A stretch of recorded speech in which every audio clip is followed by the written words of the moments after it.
I am a 27 years old female, used to be an escort from 18 until I was 23. I'm not proud of it, but I did what I had to do to keep studying and a roof over my head.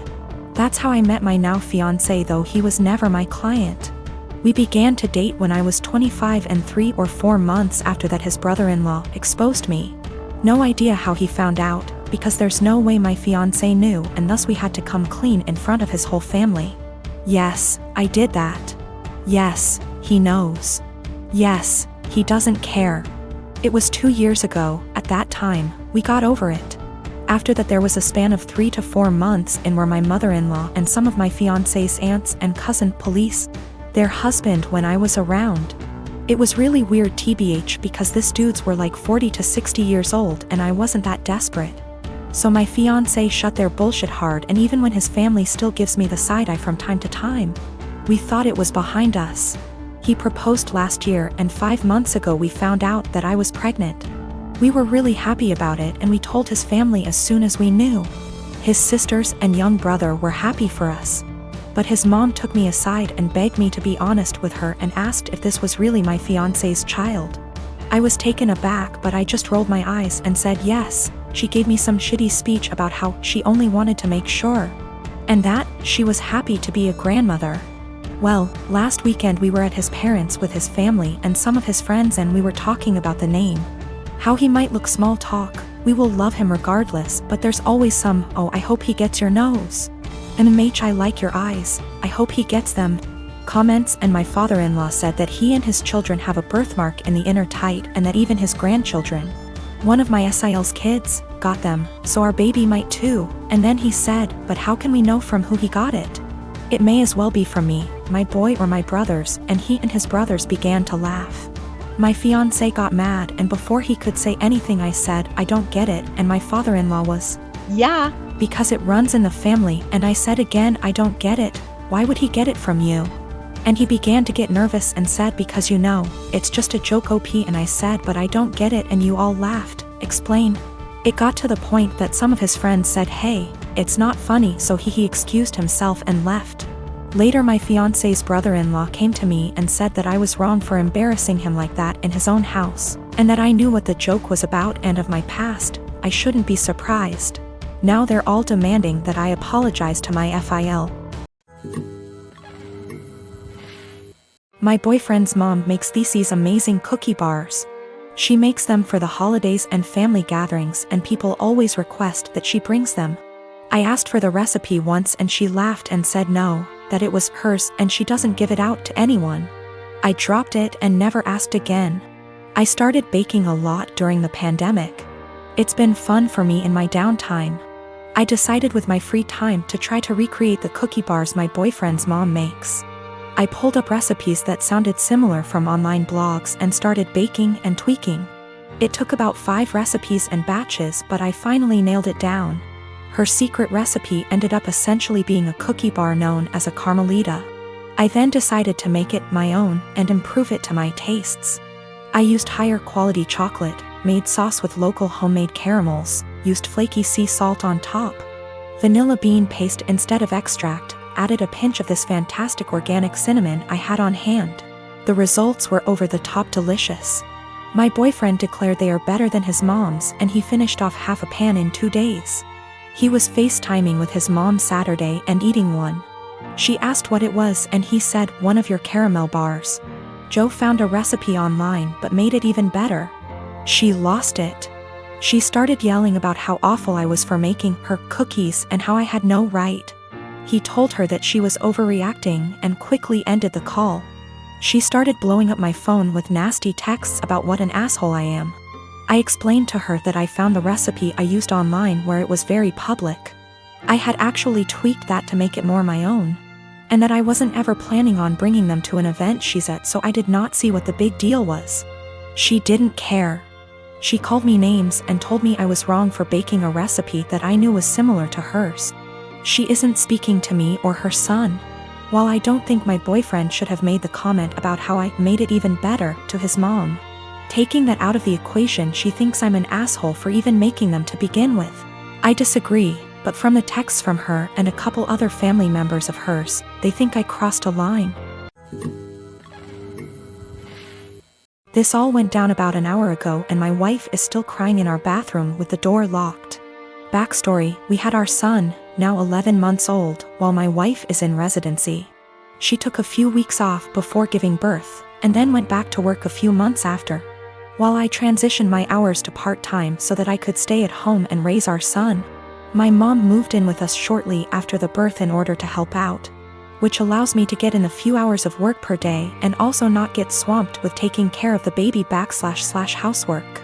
She's quite old-fashioned and would definitely not prefer this arrangement with me being a stay-at-home dad. But she hasn't said anything to either of us and has been a great help. For anyone unfamiliar with medical residency, it is brutal.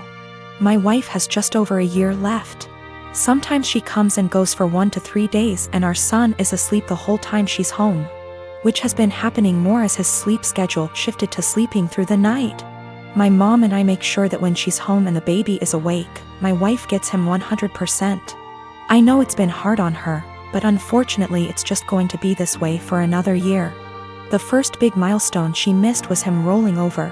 When she got home, my mom pulled her over to the baby all excited. I thought she was going to tell her, but instead she says, "Julie, you came home right on time. He's been moving about as if he's going to roll over." They both stood there encouraging him, and right on cue he rolls. My wife was elated. She was so worried and guilty about not being there, and she took it as proof that she can still be a present mother while working. So we continued. I send texts over little things she misses through the day so that it's not completely unbelievable. But my wife has been present for every single big milestone. He coincidentally started crawling with her right there.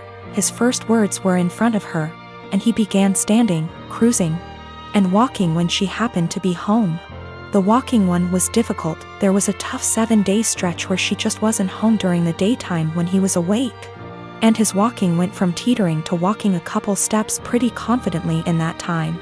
We put little beanbags in one of his pants pockets so he'd be wobbly and unbalanced, and it looked believable, since he fell after the first step like he was doing a week ago. Yes, it was mean to our poor son, but my wife's face was worth it. Today it all unraveled. So far he can just say mama, dada, and nana. Yesterday he started saying, "Bye, bye." My wife has today off and has been home all morning. My mom and I have been trying to get him to say, "Bye," all day without giving it away that we already know he can say, "Bye." Successfully got him to say, "Bye," to the ducks at the park, and we both gushed over his newest word the whole way home. My wife was using my phone to take pictures of him and began showing my mom at home while telling her about his newest word acquisition. She was swiping through my gallery and saw a video from yesterday and goes, "Oh, you never sent me this one." It was literally like a slow motion film happening in front of my eyes. I had taken the video of him yesterday waving, "Bye, bye." My wife isn't stupid, she figured the whole ruse out pretty much instantly. I've never seen her look so upset and heartbroken before. I couldn't say or do anything to comfort her. Now she's locked herself in the bathroom crying and won't come out. I'm at the gym today and I'm walking towards an empty squat rack. 10 feet in front of, and 1 foot to the right of my rack is another rack that a girl Belinda is doing squats on. While walking up I briefly noticed that her leggings are see-through, and when she bends down in her squats you can easily tell she's also not wearing underwear.